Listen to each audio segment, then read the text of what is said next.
रात को करीब 12 बज रहे थे। वैज्ञानिक अचानक चंद्रयान 3 के इंजन को चालू करते हैं। कहा जा रहा है कि करीब 31 मिनट तक इंजन को चालू करके रखा गया और फिर चंद्रयान ने वो कर दिखाया, जिसे देखकर दुनिया भर की स्पेस एजेंसी हैरान रह गए। इस काम को अंजाम इसरो के हेड ऑफिस पर बैठे वैज्ञानिक दे रहे थे। लेकिन अब आपके दिमाग में ये सवाल आ सकता है कि इसरो को रात में ही इंजन को चालू करना क्यों पड़ा, और इसके बारे में इसरो ने रात को ही ट्वीट करके जानकारी भेज दी थी। अभी चंद्रयान 3 बहुत तेज रफ्तार से पृथ्वी से चंद्रमा की ओर जा रहा है। दोस्तों, जब से चंद्रयान 3 पृथ्वी से अपनी मंजिल की ओर निकल पड़ा है, तब से लोगों के मन में यही सवाल है कि आखिर कब जाकर ये मुसाफिर जानकारी और तस्वीरें भेजने वाला है। लेकिन अब इसने क्या खबर दी, और साथ ही आपको ये बताएंगे कि अब पृथ्वी से कितना किलोमीटर दूर पहुंच गया है और चांद की कक्षा में कब तक जाकर पहुंचेगा।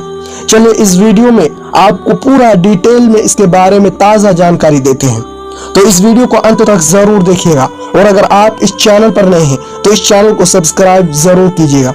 दोस्तों, इस बात को तो आप जानते ही होंगे कि चंद्रयान 3 को 14 जुलाई के दिन दोपहर के 2:45 पर इसरो का रॉकेट पृथ्वी से लेकर निकल चुका है।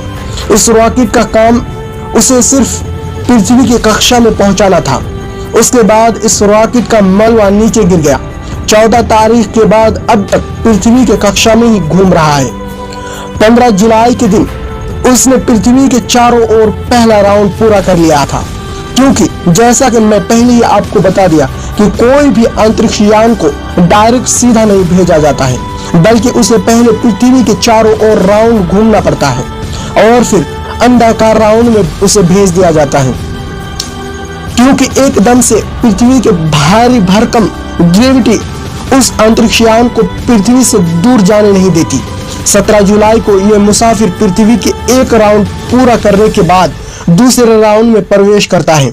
उस समय भी वैज्ञानिक इसके इंजन को चालू कर देते हैं, इसे दूसरे राउंड में डाल देते हैं। इसके एक दिन बाद अगले राउंड में यानी तीसरे राउंड में ये प्रवेश कर जाता है। 20 जुलाई के दिन भी वैज्ञानिकों के लिए बहुत ही खास दिन होता है, क्योंकि उस दिन भी वैज्ञानिक इस इंजन को चालू करके चौथी कक्षा में जाने वाला था। यहाँ तक कि यह मिशन वैज्ञानिकों के प्लान के मुताबिक बिल्कुल सही काम कर रही है। फिर 25 जुलाई के दिन ये पृथ्वी के 5वें राउंड पर पहुंच जाता है।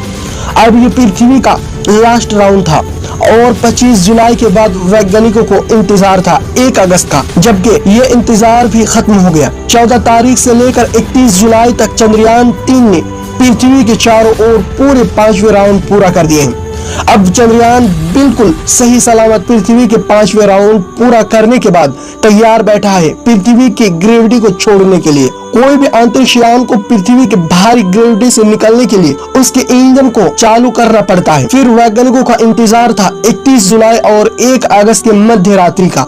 रात में करीब 12 बजे वैज्ञानिक इसके इंजन को ऑन कर देते हैं। जैसे ही चंद्रयान पृथ्वी से 236 किलोमीटर की दूरी पर पहुंचता है, तो वैज्ञानिकों ने स्पेस क्राफ्ट में लगे थ्रस्टर में फायरिंग की। इस पूरी प्रोसेस को वैज्ञानिक की भाषा में ट्रांसलूनर इंजेक्शन कहा जाता है। इस पूरा प्रोसेस में करीब 30 मिनट का समय लगा था। वैज्ञानिकों की टीम पूरी तरह से चौकस थी और 30 मिनट बाद ही चंद्रयान ने इतिहास रच दिया। चंद्रयान ने वो कर दिखाया जिसके बारे में चंद्रयान को पूरी उम्मीद थी। जब पूरी दुनिया सो रही थी, उस समय इसरो इतिहास लिख रहा था। यानी रात को ही चंद्रयान ने इतिहास रचते हुए पृथ्वी को छोड़कर चांद के रास्ते की तरफ मुंह मोड़ लिया था, जहां पर उसे एक लंबा सफर तय करना था। चांद तक पहुंचने के लिए चंद्रयान आज पृथ्वी और चांद के हाईवे पर चल रहा है। अभी हाल फिलहाल इसकी स्पीड की बात करें तो करीब 40,000 से भी ज्यादा प्रति घंटा है। अभी 5 से 6 दिन इसे चांद के रास्ते पर चलना है। 6 दिन बाद फिर से वैज्ञानिक चंद्रयान 3 के इंजन को ऑन करेंगे, क्योंकि इस बार चांद के बिल्कुल ही नजदीक चला जाएगा। यहाँ पर वैज्ञानिक इसके इंजन को ऑन करके इसे चंद्रमा के कक्षा में ढकेल देगा। फिर वो चांद की चारों तरफ घूमते हुए धीरे धीरे चांद के नजदीक जाएगा। लेकिन ये काम आपको जितना आसान लग रहा है वो इतना है नहीं। अगर यहाँ पर वैज्ञानिकों से थोड़ी सी मिस्टेक हो जाती है तो आपको पता है कि 40,000 किलोमीटर प्रति घंटा चल रहा है ये। तो अब ऐसे में ये चांद से आगे निकल सकता है। वैज्ञानिक इसे चांद की सतह पर उतारने के लिए मॉड्यूल सिस्टम को ऑन करके थ्रस्टर के माध्यम से इसे कंट्रोल करते हैं। उस वक्त वैज्ञानिक इसकी पल पल की जानकारी रखते हैं, क्योंकि चंद्रयान के लिए वो दिन भी बहुत ज्यादा खास रहने वाला है। फिर उसे चांद पर धीरे धीरे उतार दिया जाएगा। उतरने के बाद ये बिल्कुल भी देरी नहीं करेगा चांद के उस अंधेरी दुनिया के राज को खुलने में।